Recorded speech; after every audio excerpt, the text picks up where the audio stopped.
Tinkoya Eloyo Ishimwina Mungo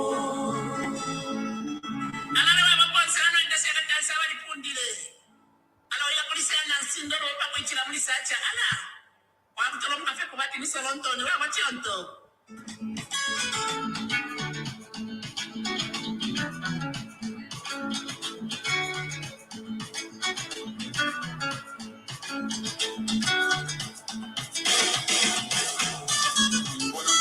Matari, Mukalale, Nafiadi, when one of my ticket to Blepa, and you were not equal to Quisu, Shavanga Banamba, Ashai Shibu, Gobafuma, getting the Gurumbanya, and Equata, the Chirumba, whenever it was so, Feva, of Samba Panica. Go for a land that Eloyo Ishimwina Mungo Analewa mabonsano indeseka tansaba lipundile Aloya kulisena sindoro pakwechila mulisacha ala Wabutolo mkafe kubati nisolontoni wa wachionto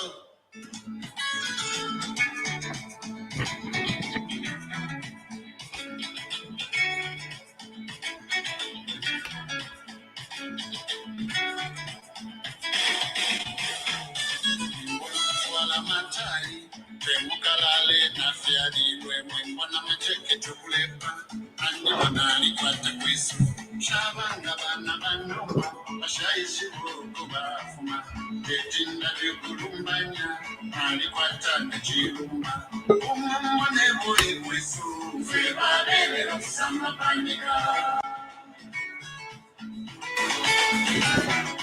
When one of the Fala Matari, Mukalale, Nafiadi, when one of my ticket to Blepa, and you were not equal to Quisu, Shavanga Banuma, Ashai Shibu, Gobafuma, getting the Gurumbanya, and Equata, the Chirumba, whenever it was so, Feva, of Samba Panica.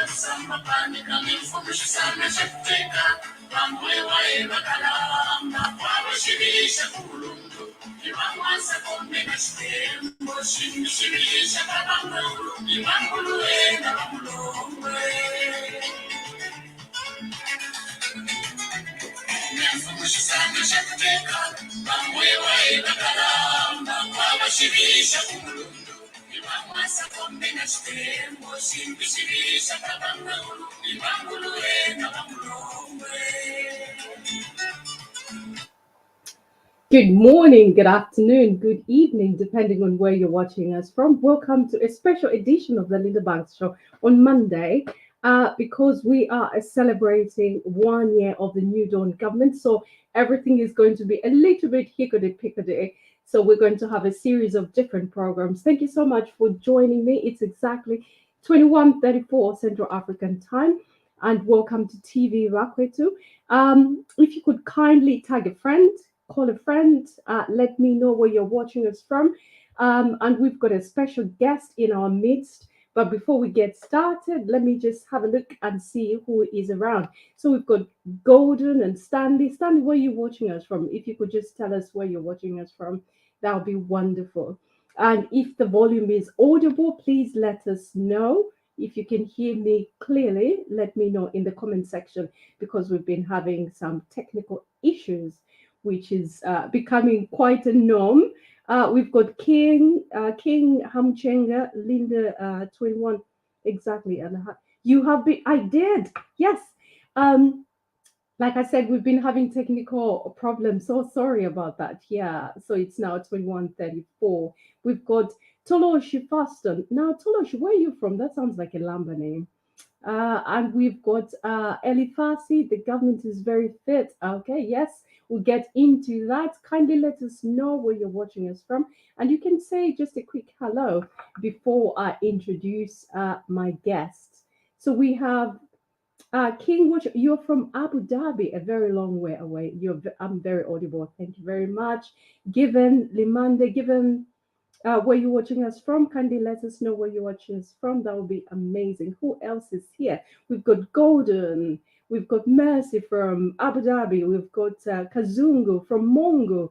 Fantastic. We've got Mercy calling from Sussex, United Kingdom, not very far from where I am. Fantastic. Brighton, to be precise. Well done. And we've got Australia, we've got India, we've got China. Gosh, keep them coming. It's really lovely to see where you're watching us from. Um, and if you could call a friend, that would be equally wonderful. Before I get into the conversation, so what are you guys up to? Goodness, I'm audible. Yes, very, very well. Thank you very much, King. Kazungo watching from Mungo. We've got Kasoka Moses. Goodness me. Kasoka, where are you watching us from? Lusaka is in the house. Joseph Muka, Roman. Kawa is in the house. Mwinga Makata. Charles Walia from Kitwe Bakopala Mlishani. That's really lovely to see you. That's great. So many people. Chingola, gosh, Kasama, that's really good. Helena, I've seen you before actually. Gosh, I think you're on my social media handles, which is great. You love watching TV Bakwetu, Kazungu Prop says, and you feel one day you will participate. Well, I will send the link. Today might be your lucky day. Just keep tuned in. Now, I've got a very special guest who is not a stranger to TV Bakwetu. He has been here several times before. His name is Mr. Thabo Kawana. Mr. Kawana, welcome to the program. Thank you very much, Linda. Good evening and good evening to all the viewers. I hope we are audible enough. Today we've done a lot of talking, so my voice is not on point. But you sound quite wonderful. It's really lovely to see you back, Kawana. Actually seeing you element making successful media rounds both around the continent as well as at home. But you've been rather silent, haven't you? For quite some time, I must add, leaving room for the opposition to start regrouping. Now, there's been assertions that you've been gagged by your bosses. What has been going on? Where have you been? Well, we've been around. Of course, we had other assignments to do, one or two more other things that took us away from the media space. And when we were done with that assignment, we got back on the horse. And I think from the day we announced the teacher recruitment, we've been back at it, and we have not gone down ever since then. So our absence really was because we had other assignments to take care of, not that we were gagged by anyone. There you go, audience. He was not gagged by anyone because there's been so many rumors flying around. I think one thing people don't realize is you've got so many tasks. You could be busy elsewhere. Now, I would like us to revisit the Mary Chirwa story because you, during your media rounds, you've been making some interesting positions on the case. I remember you actually quite rightly so saying that the government has zero appetite in consuming obscene material.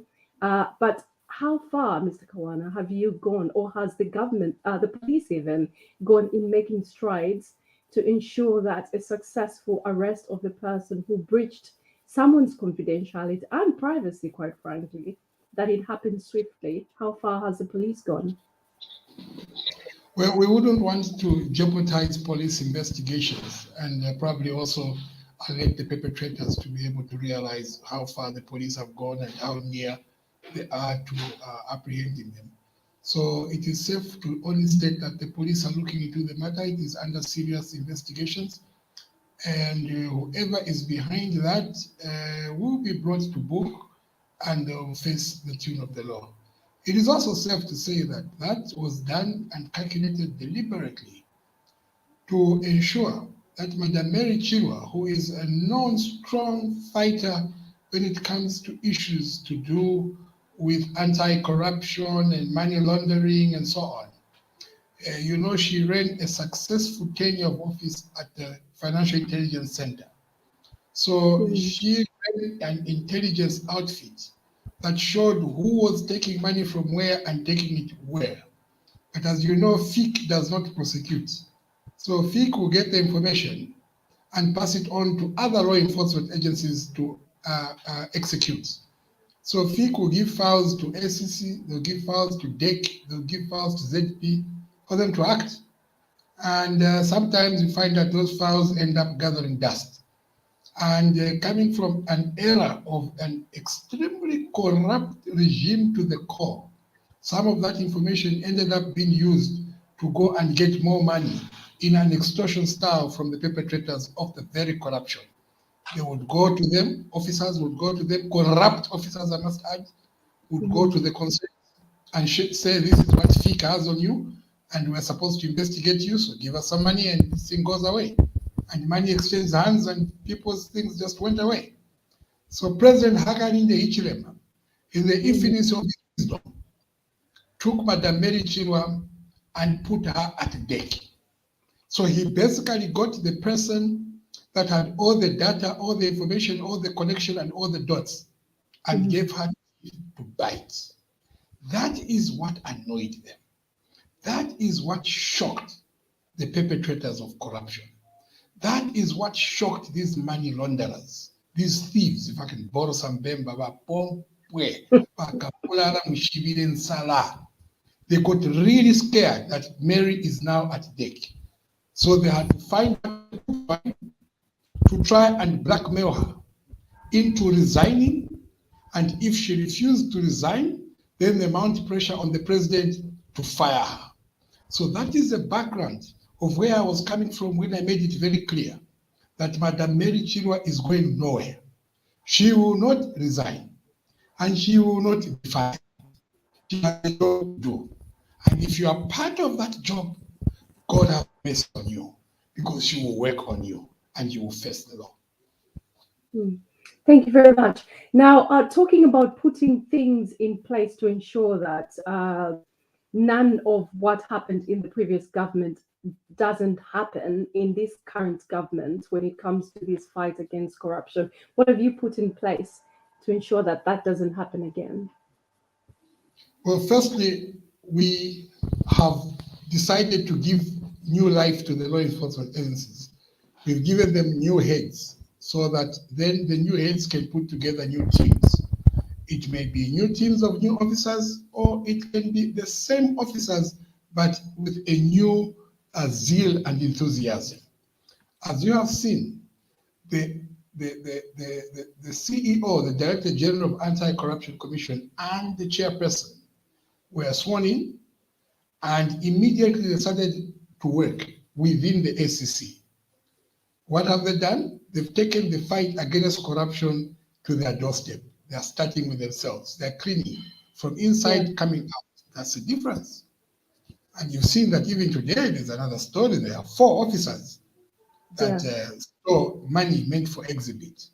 So if you have officers who work for the Anti-Corruption Commission and they are the corrupt themselves, how do you win the fight? So you have to put leadership there that will ensure that the people that work for the Anti-Corruption Commission are men and women of integrity. They are people you could trust and people you could rely upon to do the right thing, and not crooks who will use information to go and begin to coexist with criminals. And so the SEC is starting with itself. Similarly, DEC, when Madam Mary Chirwa went there, a couple of officers were fired from DEC for the same reasons, that they were found to be cahoots with criminals. So if you're asking me, what are you doing differently from the previous regime? We're making sure that the law enforcement agencies themselves are clean before they could come out and begin to clean society. So you cannot come to clean society but using a dirty broom. So we want to be sure that they themselves are clean first, then they can come out and clean society. Okay, so you were saying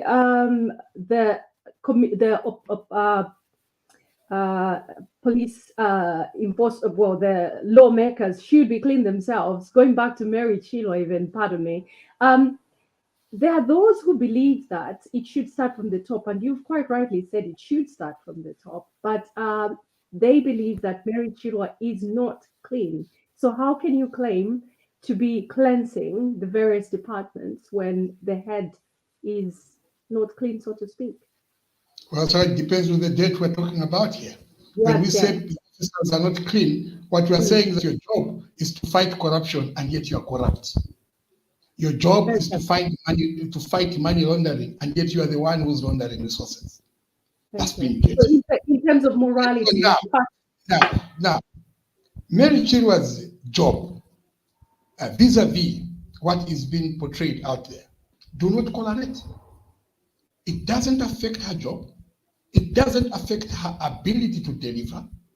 And we cannot have a situation where you are given a task to get rid of criminals, and then criminals go searching in the archives and go and bring out footage from 10, 15 years ago and use it against you this time around to get rid of you so that they have a freeway.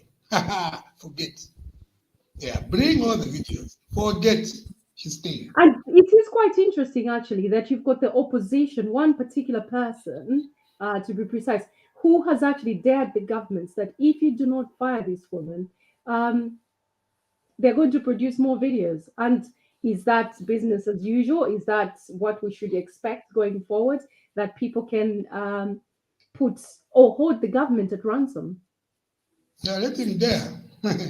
Let him dare. So he says if we don't move, then he's going to release or unleash more of those videos. Yeah, let him dare.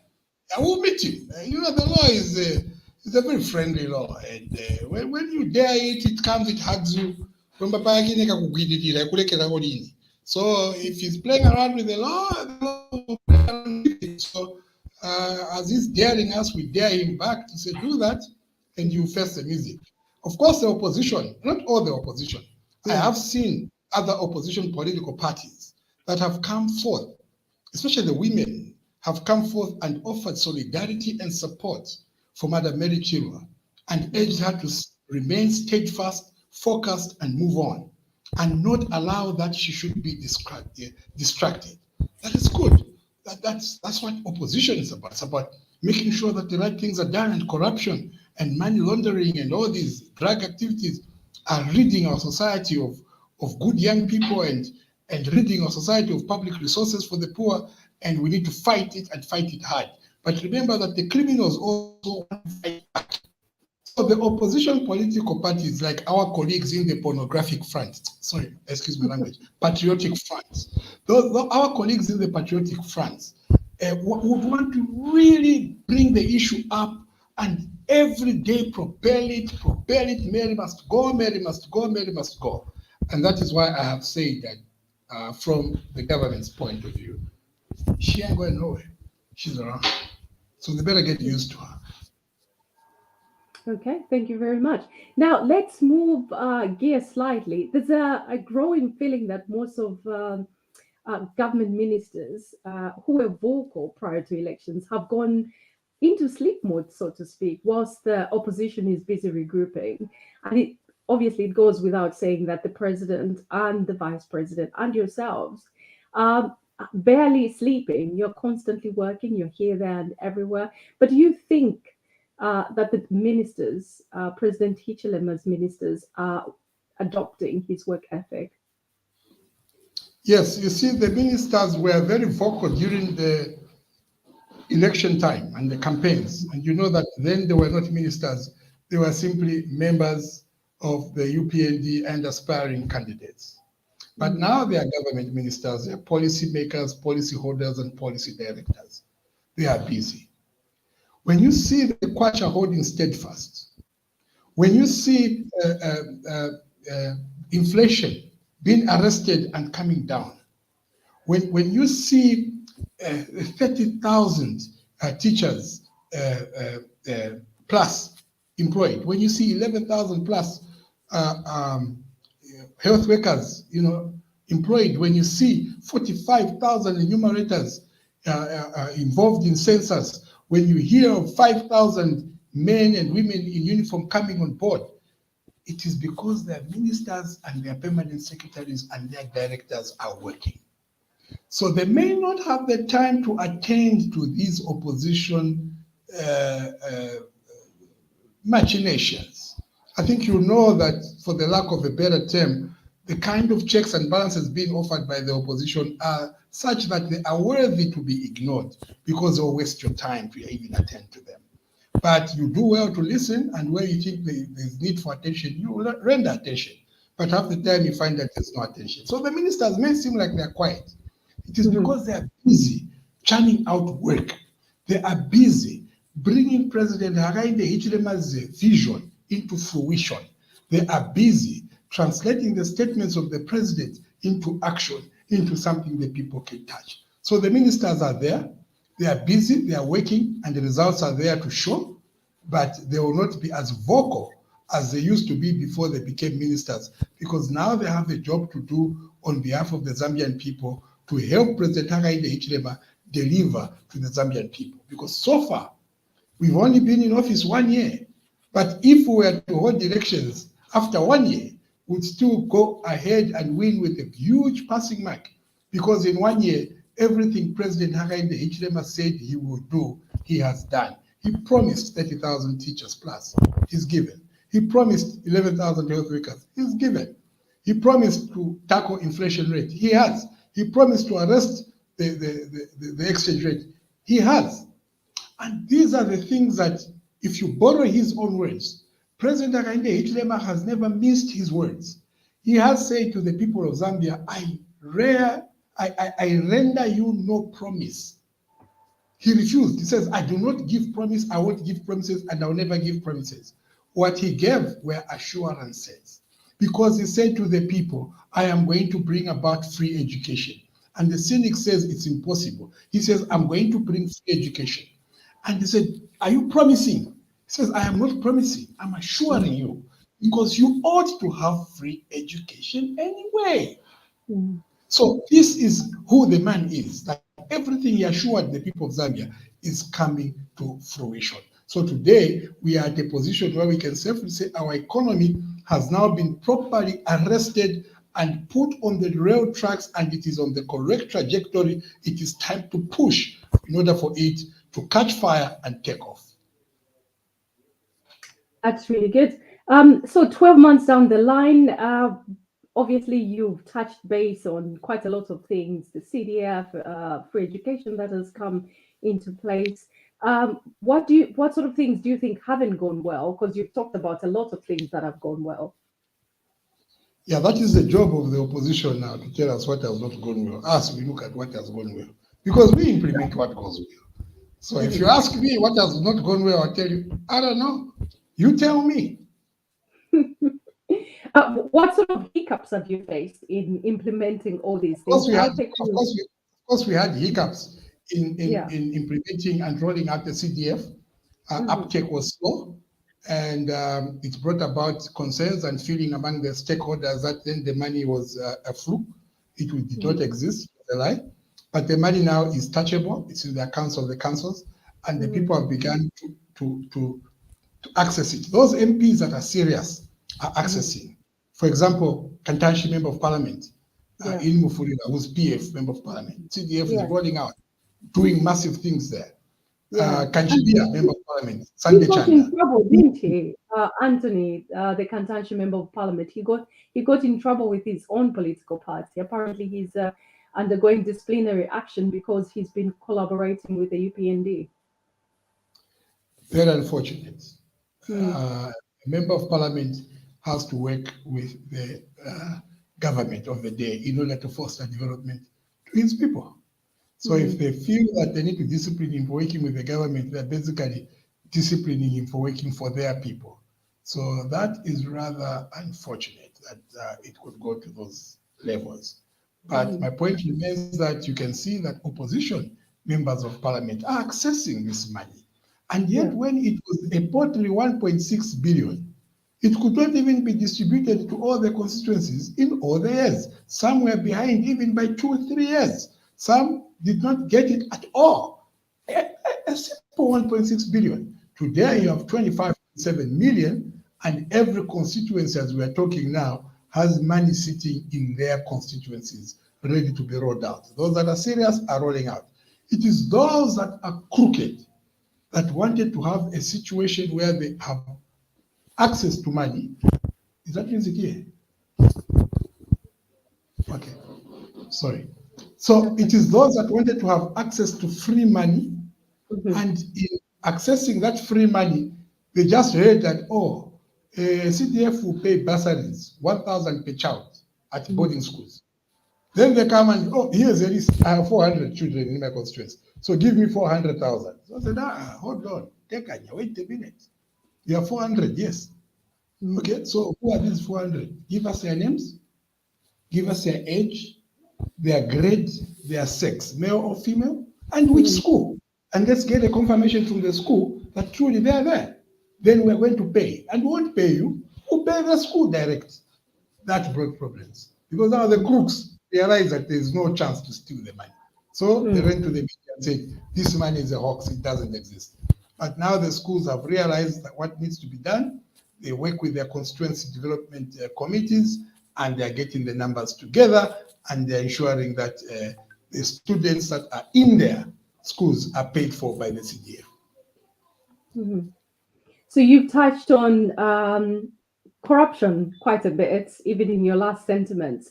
Now, people have seen a lot of people who've kind of investigated, but there hasn't been any kind of serious repercussions to those people who stole, and they're losing hope, so to speak, about your fights against corruption. So how come we haven't seen any person imprisoned, for instance, in the previous party who have been? So just excuse me 1 minute, Linda. Let me switch off the TV. I'm alone downstairs here, so I can't shout for anybody to come from upstairs. That's all right. That's okay. It will give me an opportunity. Yeah, it will give me an opportunity to switch see. it off and come back. 1 minute. No problem. It will give me an opportunity to see what everyone is talking about. This is live TV. Anything can happen. Right, let's have a look. We have got Benson who says, the office of the filer. How are you, sir? Oh, yes. Davis Simbae. Oh, lovely to see you. Man whose name I won't mention. I feel he's petty with his wife and kid. I think we know exactly who that is. Mary. Mary Kingdom Changer. Hello, my sister. Nice to see you. Mary saying, oh, what are you saying, Mary? Goodness, let's have a look. You've got a very long sentiment there. As far as I'm concerned, New Dawn government is moving in the right trajectory in terms of all the promises which they promised to the people of Zambia, which is fantastic. We're glad we have a happy customer there. Watching from, let's have a look, Christabel, watching from lovely interview. Oh, you're saying you're watching the lovely interview. That is fantastic. Thank you so much, Mr. Kawana is back. We have Sabi. Hello, Bakwetu family watching from Birmingham. Now, we have Birmingham here in the United Kingdom. Sabi, which Birmingham is that? Is that Alabama or Birmingham, United Kingdom? Sorry, Mr. Kawana, you can carry on. You've shut your door. Yeah, it's Alabama. I saw AL last week. Oh, it's got AL. It wasn't showing, so it's going to be Alabama. Yeah. Fantastic. Yeah. Okay. So you're saying that the people are concerned that then the so-called corrupt, none of them is in prison, and none of them seems to have been. Look, white-collar crimes are very difficult crimes to prove, and you need watertight cases to take before court, because the burden of proof is before you, and you are the one that is supposed to prove your case beyond any iota of doubt, such that a person is convicted. We will not do what was happening in the previous regime. If you remember, at one point, the Minister of Health, then Dr. Chitalo Chilufya, was called for interviews by the SEC, recorded a warn and caution statement from him, then they arrested him, then they took him before court, and then he appeared before court. The Anti-Corruption Commission in its opening statement says, he ain't done nothing wrong. And I said, what do you mean he's done nothing wrong? So why is he here? And the SEC officer said, I don't know. And the magistrate was very upset. You can't waste the court's time like that and dismiss the whole. You will not see such kind of drama in this regime. By the time you see people going to court, it will be at a place where the case is watertight. And once it goes in, we are going in for nothing but a conviction. The law enforcement agencies have been prepped. They have done their work diligently and professionally, And as they take people to court, what the audience, what the Zambians will see is that these are watertight cases with a guarantee of conviction starting from above 90% guarantee that they will secure convictions. So hold on, have a little patience. As they say, the wheels of justice grind slowly, but they grind. So we are getting there. And their day coming. Their day in court is coming, and I dare repeat, your day in court is coming, and Mary Chirwa is here. She's going away. So the wheels of justice churn ever so slowly. Do you think you have been slow in trying to take some of these cases to court? We have been cautious, You have not been in a cautious. hurry, very cautious, not in a hurry, ensuring that we do a good job. Because, like the case I've just illustrated here, that is very embarrassing for the state, that you would arrest people, take them to court, and then you, the very people who have arrested them, go tell the court that you don't even know why they're there in the first place. That is extremely embarrassing. Yeah. Right. So, talking of the opposition again, I'm sorry, I've got quite a few. Don't cut my throat like you did one of the journalists. That are you a PF aligned media? No. No, no, no. We are not. Just to put it out there. But I want to find out the PF. These are people who openly stated that HH would die in prison, for instance, through their spokesperson Antonio Monza, and he said it a few times over. And there's that saying, I think it's Shaka who said, never leave an enemy behind. Not to say that's the PF an enemy, but it's just an analogy. Uh, while we appreciate that HH wants peace, surely some are saying your government is too lenient on these people who wish your leader dead. In fact, it is an offense to utter sentences such as "you will die in prison," is it not? Well, I may not know if it is an offense or not, but I would say that it is rather unfortunate to try to wish your political opponents a situation where they go and die in prison. In fact, if it were up to me, I'd say that is premeditated intention for murder. But you see, these are people that did everything possible to try and prevent President Hakainde Hichilema from becoming a president. They locked him up, they turned the traffic offense into treason, locked him up, took him to the most hardest prison on the face of our country, the filthiest, the most dangerous, where people would go and not come out alive. They took him there. Over 100 days he spent in that prison. But they didn't realize that Hakainde Hichilema was an idea whose time had come. Couldn't stop it. You could throw what you could, but you couldn't stop it. And the way God works, God takes his children and commands us that we must fight evil, but not with evil, with love. We must fight evil with love. We must fight darkness with light. So they took Hakainde Hichilema to prison. What is the result? Today, every prisoner in Zambia has a mattress, has a bed, has a blanket. Why? Because Hakainde Hichilema was there and he saw the squalor within which they survived and lived. And he's promised that when I become president, I will see to it that every prisoner has a blanket, every prisoner has a mattress, every prisoner has a bed. And today they have those things. Thank you to the PF for sending Hakainde Hichilema for inspections to prison.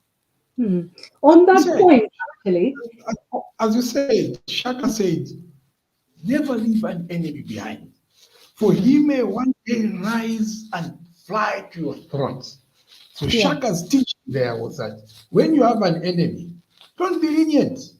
Kill the enemy so that you keep moving and there's no idea of him coming back for you. That was Shaka, and that was in 1843. Yeah. But in 2022, there is another son of the great soil called Hakainde Hichilema. And he simply says, Ubuchenje shiwankoko. Pungwa. Sasakamani. So don't worry. Yeah, that is an interesting terminology actually. I haven't heard that in a very long time. And it's a brilliant way of explaining the current situation. You were talking about the conditions of the prison service and how the president, well, the then opposition leader was imprisoned, and as a result, prisoners have got more comfortable dwellings. And also another interesting thing that happened was one of the youths who now works very closely with the president was imprisoned, and his presence there enabled the prison vote to go to the UPND. Would you like to shed more light on that? Yes, they took the great Nawa, Muvita Nawa, and threw him in prison. Hmm. Now you see, Muvita Nawa is a talking machine. You can put him in prison, you won't shut him up. Hmm. You can put him even on Mars, he won't shut up. It's a bit like you So, can send him to the wolves and he'll come back leading the pack. oh yes, precisely. So they sent him out there and they thought that the prisoners would descend on him and mess him up. He came out of prison and all the prisoners voted for Hakainde Hichilema. So we had a prison vote. We even had a vote from the police camps and the prison camps where the prison warders work and their families come from.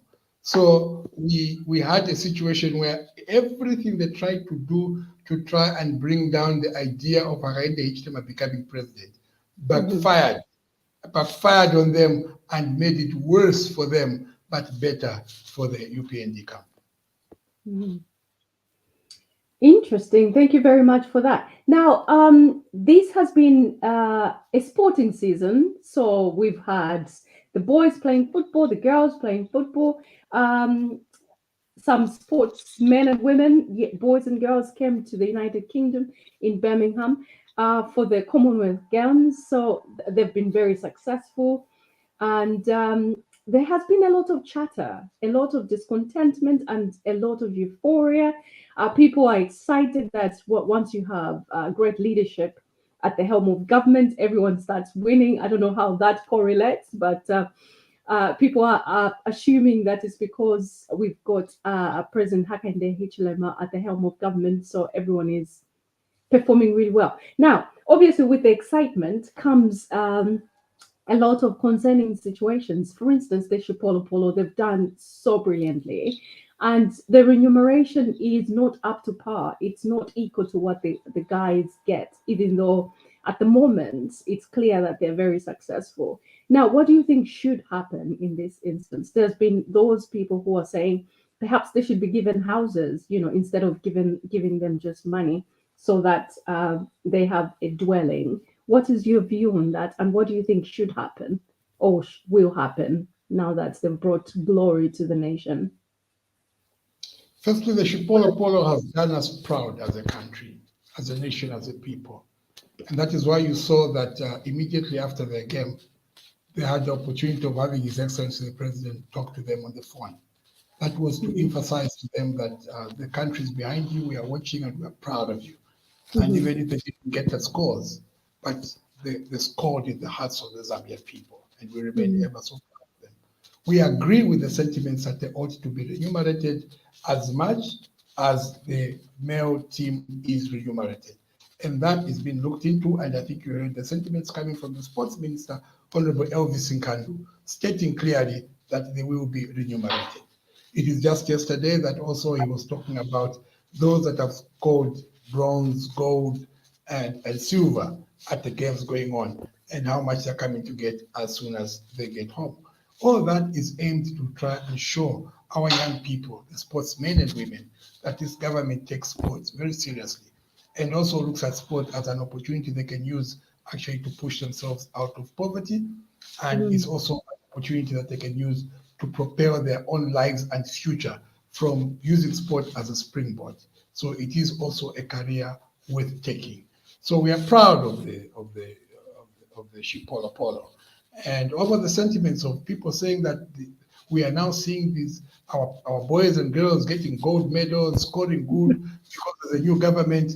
It is true to state that. One of the former presidents, I just forget which one, said a very long time ago that the greatest feeling you can give the people is the feel-good feeling.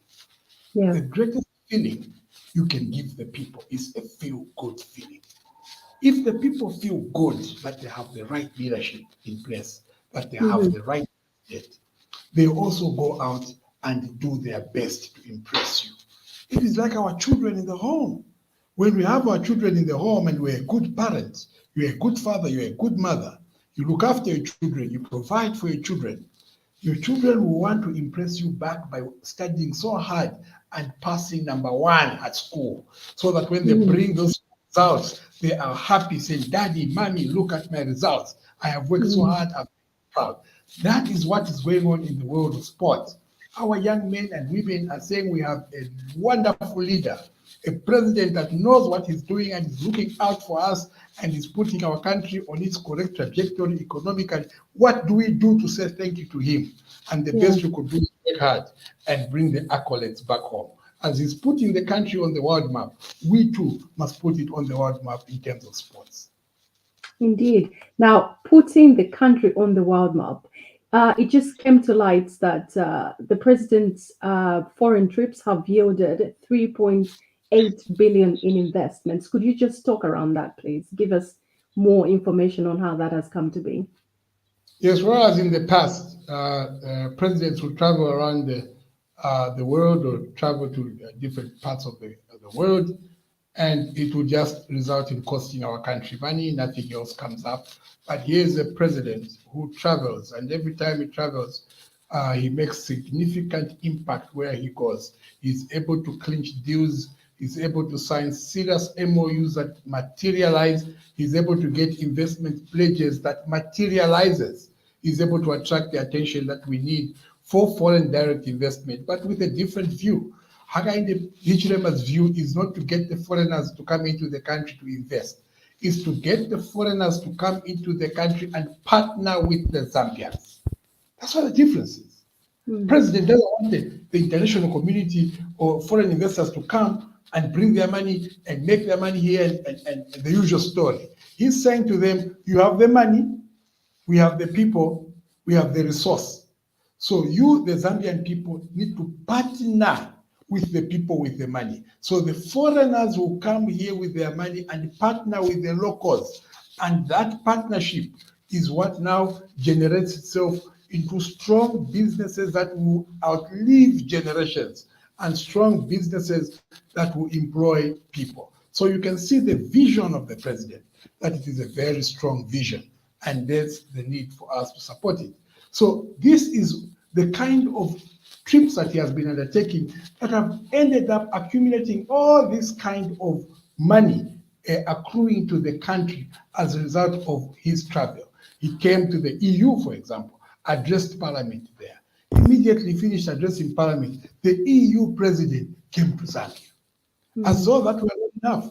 While the EU president was here, shortly after he leaves, the president of Italy was in Zambia. MOUs were signed there, deals were cracked, partnerships were enhanced.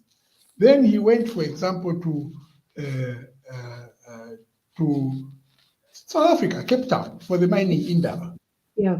From there, we got an investment pledge of 1.5 billion by FQM, already materializing, because they already brought in the 300 billion and opened the biggest nickel mine in Africa, employing well over 700 people. It was launched by the president a couple of weeks ago. So you can see that from his movements, benefits are accruing. Musician, go shopping, New York, what have they brought to the country? Nothing. So this president, and if you watch his movements, number one, he will not carry a delegation. He will move with a lean delegation, strictly by what role are you going to play there.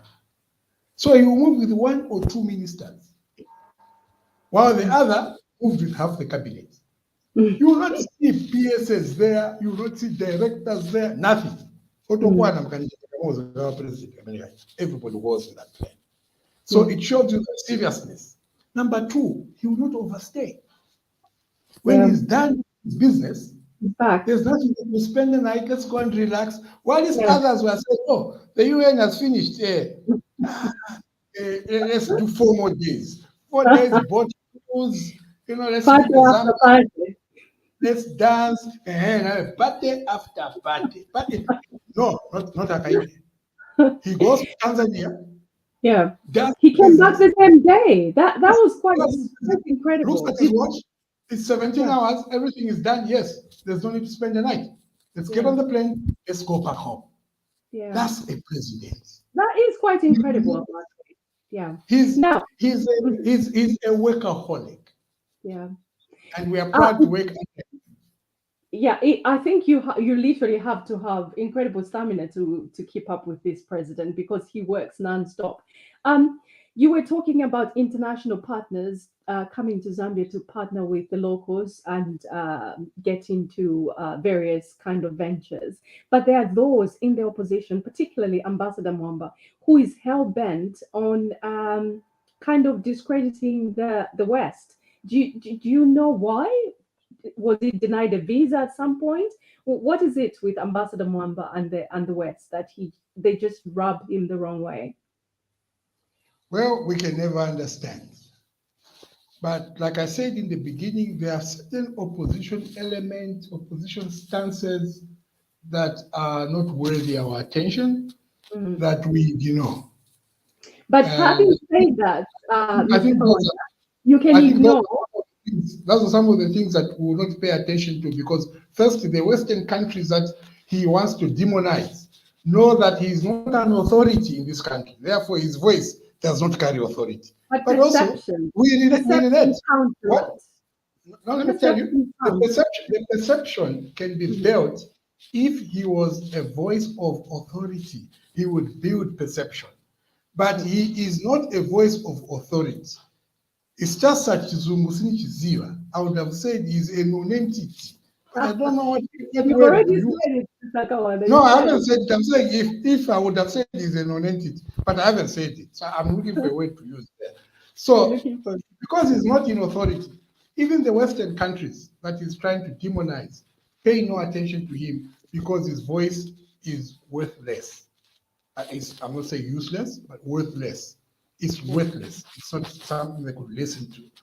And I think if you saw, they tried to build a wedge between Zambia and China by propagating that Zambia has gone to bed with the West and has forsaken the East.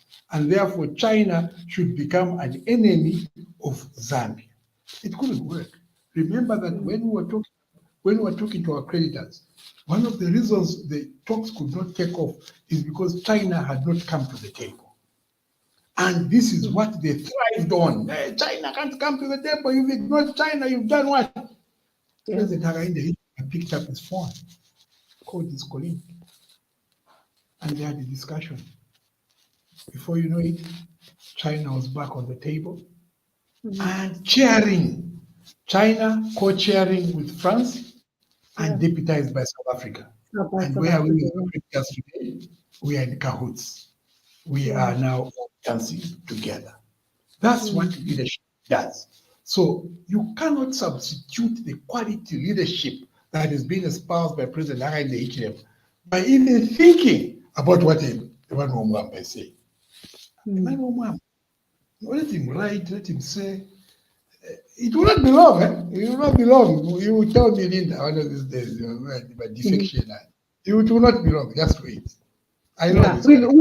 We've invited him, I must say. It's like just, well, if you feel that you want to join the UPND, perhaps would he be welcome? Would you welcome him, Mr. Kawana? If tomorrow Mr. Mwamba called you and said, I want to join, would you welcome him? Convention yao ya Kanga. So definitely he has to join somewhere. He's probably coming this direction. And if he called me today and said, I want to join, he's more than welcome because we serve under a president whose philosophy is that you are Zambian first before your political affiliation. You are Zambian first before your tribal inclination. So nobody will look at your ethnicity. Nobody will look at your political affiliation. You want to be part of us, you are free to be part of us. Only come with manners. Come with manners. When you join us, you should have manners. Well, And they you did. reported today. It's all across the entire media sphere. The PF have repented. Davis Chama is quoted to have said that they've repented, and so they're welcome to come. What are your sentiments about the repentance? First of all, do you accept the apology? You as Mr. Kawana? But they've repented from what? They must tell us what they've repented for. What have they done that they've repented for? That's how you get repentance. Repentance is me coming to you and say, Linda, I insulted you. I took your purse and I stole some money from it. I'm very sorry for what I did and I repent. Then you can forgive me. So for them, just say, no, look, we have repented. From what? Let them tell the Zambian people what they did. Then the Zambian people will tell them, we have forgiven you. So just to give a blanket statement that we have repented, it doesn't do. There's no repenting here. Okay. But like we told them earlier, I remember earlier during the days when we just won the elections, I'd say to them, and I want to repeat myself, that repentance is among us. We forgive them completely. But we just need to follow through, just little steps. Bring back the money at the store if they stole. Bring back whatever it is that they have stolen if they've stolen. Then put it here, and then we say, we have forgiven you. Then they follow the law. And if the courts send them to prison, because we have forgiven them and we are their brothers, and the Bible commands that be a brother's keeper, and that we must visit our brothers in prison, we will go and visit them in prison. But to say we have forgiven you and then nothing happens, it will not happen. Interesting. Thank you very much. Now, there was an altercation.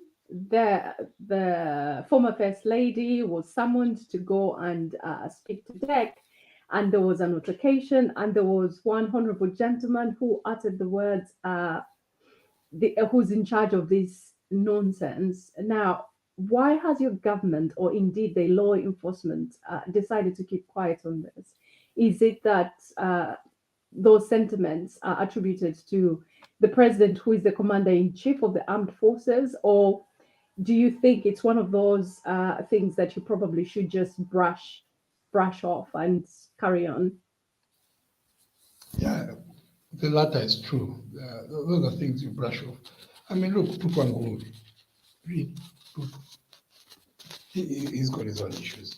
You know, the one-term member of parliament, people of Cabo rejected him. So even if he comes, he says, who's in charge of this nonsense? The law enforcement agencies have a job to do. So if Madam Esther Lungu owning 15 flats is nonsense, hey, Madam Esther Lungu appearing before the law enforcement.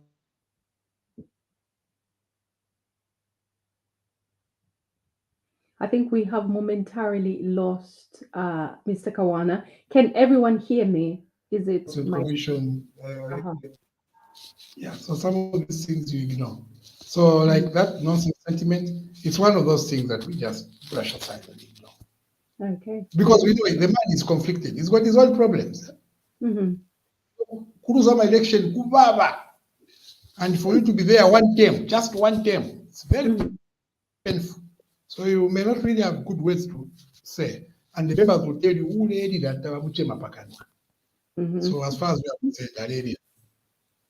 Okay. So you don't suppose they're regrouping? You're not worried about that? They're just so... They can regroup all they want. We can even give them a venue.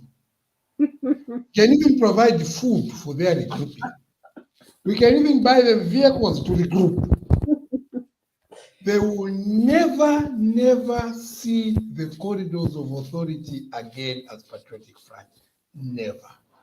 And I say so with a lot of confidence, not because I am a fortune teller or a Nanga or anything. Hey, Papa. Because the Zambian people have said never again. Mhm. Yes. So Okay. UPND may not rule in perpetuity, it will not be here forever, but at the time that the UPND will leave office, it will be another political party that will take over. But PF will never take over. So that regrouping, it is a welcome thing, but it is taking them nowhere. If they want, they can even come to my house with a big yard here. They can regroup here, give them blankets, food, buffet, regroup all you want. You give them regrouping allowance. I'm happy. You sound very confident that they will not regroup. There are two honourable gentlemen whose seats were nullified, and they have been gallivanting in churches, trying to drum up support, and they're very confident that they're going to get their seats back. Particularly the Kabushi member of parliament. So the reasons why his seat was nullified, some of the reasons were violence and corruption. Now, isn't there something in the constitution that stops someone who has been accused of such heinous crimes from recontesting their seat? Yeah, so I would rather not comment because I know that those matters are going back to court. Okay. And I heard, for example, today, Operation Young Vote Executive Director Guest Nurenda saying their attempt to try and recontest their seats is an exercise in futility because chances are very high that they will not be allowed to. I also heard that the anti-violence executive director Moses Kalonde has reported Honorable Balaji to the Anti-Corruption Commission, talk about the grade 12 certificate and so on. So I think for me, it's neither here nor there whether they contest or they recontest. Mhm. What I can assure them is that the country has moved on. So whether they contest or they recontest, their chances of winning are very slim. The country has moved on. They will meet the people on the ground, the very people whose children never went to school under their reign, who are going to school today. Yeah. The very children whose under their reign could not only not go to school but also could not feed, but today they're able to go to school in their rural areas and they're able to feed from the school because we have enhanced the school feeding program. So the children are going to school for free and they get to be fed at school. And so the levels of concentration in class are good. And their parents are very happy about that. And those are the people that are going to face in those constituencies. I can guarantee you that we shall give them a good run. I can't say for their money because I didn't know. So we shall give them a good run. And we are grabbing those seats. That I Okay. can assure. I can assure our people out there, we are grabbing. Okay. I've asked you an awful lot of questions about the PF, and I'm so grateful that you haven't castigated me about talking so much about PF. Let's come down to what you have been doing, you and your government have been doing. So $1 equal to 15 kwacha 87 ngwe today, as I was checking. Now, this is definitely the Zambia that everyone wanted. Now, when are you going to pass this on to the consumers? How long will it take? And what's holding that back? Well, of course, the business community will tell you about old stock, but when something gets increased at midnight, they also increase at 5 minutes after midnight. They don't consider old stock. Mhm. But they can only cry old stock for so long. Very soon, the old stock story will go. It is Mhm. like we have passed on the benefit to the consumer, we have reduced the bus fares. When we increase the bus fares, the bus operators are very happy with us Mm. and they make sure that the passengers pay. Today, because of reduced, they don't want to follow suit. Mm. So, Minister of Communications and Logistics, Honorable Frank Tari, has made it very clear that those bus operators that will not effect the new reduced price charges, we shall revoke their licenses.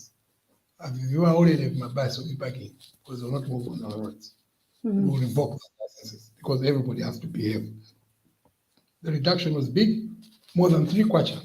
So it had to be passed on to our consumers. And remember, we told our people monthly reviews are good because you have to look at the fundamentals. So can you imagine if we close August at 15, almost 14 kwacha.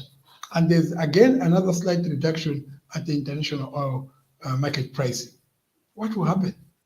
Fuel will still come down further. Yeah. So then the correlation between the cost of living and the cost of doing business will begin to match up. Right now, there's a mismatch. The cost of doing business is coming down, but the cost of living is remaining up because they want to keep it that way to maximize on profits. Yeah. But very soon, we will move in. How soon is very soon, Mr. Kawana? Very soon, within this month. We've got many, yes, we've got many tools to use as government. We've got the Consumer Protection Unit and so on. All of these are instruments that can be used to ensure that the people adhere to what is going on, the people adhere to what they ought to do. Because the bottom line is that as government works, reduces your cost of doing business, you too now must make sure that your business is passed on to the people at a reduced cost so that then the cost of living for everybody is reduced. Yeah. So Sunday, we're literally going through. You have done so much in the past 12 months that it's really difficult to find a focal point. So we're going to touch on quite a few things that have been taking place in your administration. And over the course of the month, we're going to have different people who are going to speak to specific issues. But obviously, you being the spokesperson, you're at liberty to actually touch on quite a lot of issues. The others will be like, it's not my jurisdiction to talk about this. So I'm going to bombard you with various talking points. So Sunday, there was a firing. I mean, who gets fired on a Sunday? Come on. So the PS was fired on a Sunday. And I understand that he was at some convention somewhere out of town. Now, can you just talk us through that? Obviously, as much as you can, you possibly can, whatever you're allowed to say. So he was fired. What did he do? Why was he fired? So the president reserves the right to appoint and disappoint. Yeah. I have never heard you, Linda, say, where was he appointed? You just, congratulations. I have to ask nonetheless. Now, he has been disappointed. Yeah. So the president reserves the right to appoint and disappoint officers within his jurisdiction and powers as a president.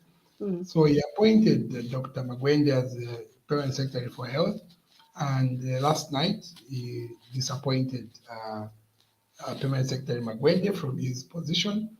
And today, former PS Magwende has received a call out from the Anti-Corruption Commission to appear before them tomorrow, Tuesday, at 9 hours for questioning. So I think events will begin to slowly unfold. Suffices to say that the president has made it very clear that no matter how close we are to him, if we find ourselves in activities that smell, smack, or look as if they are corrupt, we are on our own. So we wouldn't want to speculate why our colleague was dropped, but it is factual to state that he has been since invited by the Anti-Corruption Commission to appear tomorrow. I think we'll hear more from the ACC as they finish interviewing him. How many more heads are set to roll by the time you clock 1 year in government? You can't tell. Pakile pamene paonikamba, and you know them tumankhata tumachoka usiku. You can be here looking, only to fight Badua, but killing it Kawana fire. So what is best is for us to do our best. Just work. Put in our best, we work. And then the rest is we leave it up to God, and also we leave it up to the boss. So we can't tell who else will be fired. We also can't tell who else will be appointed or disappointed. Bottom line remains that everyone is given an opportunity to do their part. So my part is to disseminate information. And this is why you can see in the morning, I was on a radio in Kitwe. At 15 hours, I was live on ZNBC in Kitwe Studios. And now I'm here with you in Lusaka. So it just shows you that we have to do what we have to do. Absolutely. Yes. And not just in Lusaka, because this is a diaspora station. So you're literally all across the globe, China, There are different Americas, Australia, the United Kingdom, and different parts of Europe, which is really good because this is the first government that I can remember that has had a huge diaspora support. Diaspora is so engaged in politics.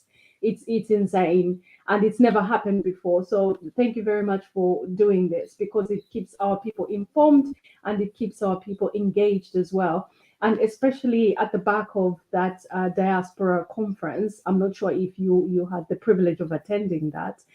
The president has been very visible amongst us in terms of encouraging investments and different types of investment, so to speak, like buying land, investing in different mining ventures, and that sort of stuff. And it's thanks to people like you coming on platforms like this to come and speak to our people here in diaspora. Now, I'm going to have a look at some questions from the viewers. Please keep them coming very quickly before we release Mr. Kawana. He has been very busy today, but he still managed to come and visit with us. Right. Let's have a look. Who do we start with? So many comments, not many questions. Let's have a look at this one. Whilst I'm just scrolling through, there has been concerns about the entire census recruitment. Is there anything that you'd like to talk about that in terms of I'm going on the ground tomorrow to try and get the gist of what is going on. There's been a lot of reports of unfairness. Yeah. A lot of corruption has been alleged in the selection process. Some people are saying, look, I went through the aptitude test, I got 86%, and this person got 37% and failed. But he has been picked, and I haven't. Yeah. And so we cannot speculate. For me, I get on the ground to get the information, because when you ask me questions like this, I don't want to give you answers that are speculative. I must give you facts. So tomorrow, two things I'm going on the ground for. I'm going on the fact-finding mission to find out what is going on around the census recruitment process. I'm also going to jump on minibuses to see if the new prices are. Yes, absolutely. Yeah. So People I'll have be become, on a bus to Mississippi, I'll come back. I'll be on a bus to Chawama, I'll come back. I'll be on a bus to Mtendere. Do you think you'll be able to get a clear picture? Because obviously they'll see you and they'll charge you the correct charge.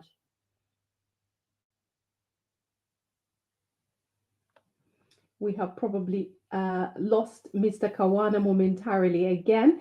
Viewers, can you hear me? Is it myself or Mr. Kawana's volume? Yeah, we're back.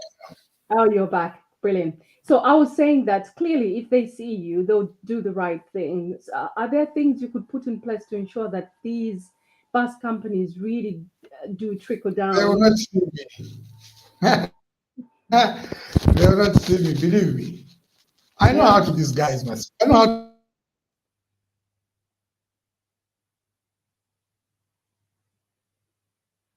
I think we've lost Mr. Kawana again. I'll just have a look at some of to dress. And not, you don't really expect the way I will be dressed. It will be difficult to know it is me. One of the things I'll put on is a cape. Of course, not this one, but I'll put on another cape. And the mask. You might be able to. Your voice is very distinct, unless you don't. No, there's no need to talk when pay. Interesting. Youth employment, Mr. Kawana. What other forms of, especially people with no qualifications? We have a lot of young people who have no formal qualification, but they're hard workers. They want to work. I was talking to a group of them. We had a Zoom session, and they were like, "Oh, you're going to report us the things that we don't." I was like, "No, just be honest. What do you do?" They sell illicit alcohol, some funny cigarettes, and so I was interested. I was asking them, "So how do you get these cigarettes to your customers?" And then they were like, "Oh, you would sell to one person, and then the other person tells the other person." So that's word of mouth. But I said to them, so you've got sales skills. You're selling a product, even though it's not the correct product. So you've got a skill, you can sell. You're getting word out that you've got either this alcohol that's Honorable Kombo despises, So they're marketing it. That's marketing and advertising, and you know how to deal with money. That is finance. So you've got the skill sets that you could transfer to something a bit more legal. Now, my question is, what have you got in place very soon for these young people who do not In have fact, sources of income? in fact, we have already rolled it out. It is embedded in the CDF. The CDF has a component of skills development. So our young people are selected within their constituencies and they are sent to these skills development centers where the government or the CDF pays for them to earn themselves a skill. It is these same young people that are coming together and are the ones that are supplying to government in the constituencies the skill sets needed. So remember that the Constituency Development Fund is also building extra classroom blocks.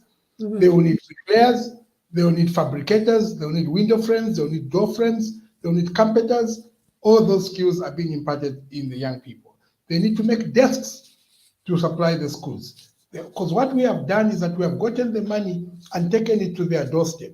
There will be no need for a young person to come from Lusaka to go and supply desks in Kaputa. It will be the young person in Kaputa supplying desks in Kaputa. It will be the young person in Chipata supplying desks in Chipata. So all the things that the CDF is coming to do, the services, the skills required will be purchased from amongst the people locally. And we are now giving them a certificate of competence so that then they can say, at least I'm able to lay bricks, I'm a bricklayer, and here's my paper. And this is a young person who doesn't have academic qualifications, but we're ensuring that even in the absence of academic qualifications, get yourself a skill that can earn you a living. And to guarantee that that skill will earn you a living, your government will procure the services of your skill by ensuring that you have a part to play in the CDF. Oh, that is really good. Thank you for that. So we've got King Hamchanger. Please make public transport to be under government and let the government bring in modern buses with intelligent transportation system. Let the bus drivers be employed in government to drive the government buses. That way, we'll have a systematic transport system. Any thoughts on that? Yeah, that would be a good suggestion to local governments, that the councils also ought to consider, like they did in the past, where the councils had their own buses. If you remember, in Lusaka, we had LUDC, Lusaka Urban District Council. They had those AVM big buses that were doing the Charleston route, Mutendere route. So it would be a good idea to venture into, as councils, that they might also want to venture into transport sector to just enhance their revenue collection and also housing to beat the housing deficit. So if housing is a bit more expensive to carry out, they could easily get into transportation because then the council buses will be known, number one, for their efficiency, number two, for their luxury, and number three, for their fair pricing. That will force the private sector now to also adjust their prices in line with the council buses, because then you have a bus stop where a private bus stops and nobody jumps on it. They're all waiting for the council bus because they can afford it. Yeah. Okay. Thank you very much. We have got a question from our social media handle, and this is Kasongo Nchimunya saying, please ask him why certain ministries don't have a social media presence or clear-cut customer care avenues through which people can directly get information from. We are seriously working on that. We are almost 90% through. The government, through the Smart Partnership, through the Smart Zambia, we have what you call the GRZ bus. And that's where all the ministries are coming online. So that whatever you are looking for, you just go onto the bus and you'll be able to find it. If you are looking to come with a friend to Zambia, you don't need to go to the embassy. All you need to do is go on the bus. You will find immigration there. You'll be able to apply for a visa and you pay for it online.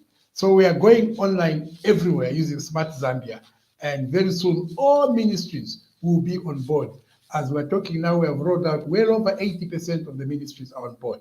If you saw just last week, the innovation that they did between the Ministry of Home Affairs, the Ministry of Education, and Smart Zambia, where they moved the element of doing fingerprints by creating a portal on the bus where you can do your own fingerprints from the comfort of your home and pay and get them sorted out online, which is a good thing.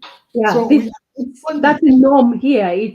That's wherever you go, that's what happens. So that's really good to hear. We stuck to the paper where you have to go to the police physically. So now we are changing from we want to run away from the paper to become a paperless government, ensuring everything is going online. And so far, so good. That's really good. Have you got any plans in doing that for markets and toll gates to avoid corruption? Yes, very soon we are moving to completely toll cards for toll gates, where you have to load money and there's no physical money exchanging hands. All you need is swipe your card and you pass on. But for markets, For markets, you can have these very easy kind of they're portals. You just tap your card on there, you make a payment. Especially not Masao, but things like paying the council. Marketeers paying the council for their labor. That can easily be done. Yes. Yeah, not Masao. I mean, that would be a bit. No, I was just thinking that I'll go to the market to go and buy Vinkuwala and Masao and do swipe. You never know. This is the 21st century. But that is extremely doable. Yeah. That the marketeer, their daily levy, instead of it being paid in form of cash, it can be transmitted automatically, meaning that they're able to swipe there. Maybe they can even pay a week in advance and so on. Exactly. I think that would be wanted to cut down a lot of corruption. So Kasongo Nchumunya was talking about the Ministry of Education, very disappointed that they're not online. They don't have a social media platform on Facebook, to be precise. Thank you very much for that. King, who's also live right now, said, please ask him if the government has got, I think that's the transport system one, that he repeated that question. Gosh, I think that must have been very important for you, King. Next question from Ben Sachifuma. He says, when will the recruitments for soldiers and police officers take place? When are proper investors coming to our minds, especially the why don't government consider degree holders when recruiting civil servants? So quite a few questions in there. Do you want me to repeat them, or you're right? No, it's okay. Government considers degree holders when it comes to, I know where that question is coming from. It is influenced by the fact that a lot that were picked as teachers are not degree holders per se. But also, if you saw, it was a deliberate fishing. We were fishing for primary school teachers because the greatest deficit is at primary level, grade 1 to grade 7. And these are the people we're looking for. So most of these degree holders, secondary school teachers, a majority of them were not picked. But the majority of diploma holders at primary level were picked. And that is because the selection was tilted in such a way that we're recruiting teachers for the primary schools across the country. And he also talks about, what was the other side? Investors coming to the Copper Belt. Police officers. Yeah, investors coming to the Copper Belt. How can investors come to the Copper Belt when the Copper Belt is no longer mining in the mines, but mining in court? And that's what this government is saying. Let's get out of court. We can't mine from the courts. Let's go back on the ground and mine. So that is why the government is making sure that we are influencing an out-of-court settlement between vendetta and government in the KCM arrangement. We are also looking into renegotiating with Glencore over Bopani so that we move away from where we are litigating ourselves to a point where we are able to do business, so that we are able to go back into proper mining and have our people get back to work. So the longer we stay in court, the more detrimental it is for all of us. So watch the space. We are pushing hard. So investors will come. Investors are ready to come, but where do they come? You see, the issue is in court. So until we get the issue out of court, yeah. When are we employing soldiers? They'll start training by January 1. By the time we get to January, the soldiers will be training. And police officers. What I know is 5,000 military for the army. For police and for the Air Force and for National Service, they're yet to announce. So I can't be the one to announce that we're going to employ police officers. Well, it could be a scoop, Mr. Kawana. You could be giving us a scoop. It can be a scoop to you people. When I go to the office tomorrow, they'll go and scoop me out of my seat. I'll be fired. And you'll be fired on Sunday as well. Yes. So I know about the army, and the Minister of Defense was very clear that we will recruit November, December. Come January, the training begins in earnest. Okay. Simbula Boyd says youths are complaining about the involvement of DCs in the census recruitment. I think you did touch on that, which is great. Viewers, I'll give you 3 more minutes before we release Mr. Kawana. More questions. They're coming thick and fast. Goodness. Linda, all those who kept dollars are now rushing to the bank. Let's have a look at that. Rushing to the bank to change their dollars to kwacha. Oh, yes. Mwatipweteka, UPND government. I mean, there's been some projects I've been putting off, and now the pound has dwindled. It's like, what's going on? It's great for you guys, but not very good for us. So I think. Mulimbe. Pardon? Mulimbe. Tizalimba. I don't think we've got any choice, to be honest. Well, I think that's it. Keep the questions coming, and we can forward them to Mr. Kawana as they come in. Thank you so much, viewers, for having joined us. And Mr. Kawana, any last sentiments, any exciting news that your government may be up to that you may want to share with our public? No, I think the people are already aware about the major scores. They're also aware about the forthcoming 5,000 recruitment. They're also aware of how we have unbundled the CDF and made it available. So the good news is with the people, because we are releasing the good news as we go every day. I think my final words is to say to the Zambian people in diaspora, especially this generation now, your generation in diaspora, that you are a great partner indeed, because previously our people that went into diaspora went there to sort of despise the people back home and despise your own homeland. But this generation is different. This generation wants to know what is going on home, and not just to know, want to participate, not just participate, want to offer solutions. And this is where now you feel we are one, whether you are back here home or you're in diaspora. So mine is to say thank you very much and encourage you to continue at this pace and rate, where you show so much interest about what is going on back home, where you participate in what is going on back home, and where you offer solution to what is going on back home. The conference in Livingstone, the diaspora conference in Livingstone, was a marvel. You could see the passion of the Zambians in diaspora. This generation of Zambians in diaspora is great, and we want to say thank you to you. And I would not be shocked if one of these days a president in Zambia would come from the diaspora community. Thank you very much and good night. Well, thank you very much. And viewers, this has been the Linda Banks Show on TV Bakwetu. Thank you so much for joining us. God bless you and God bless our country. Good night.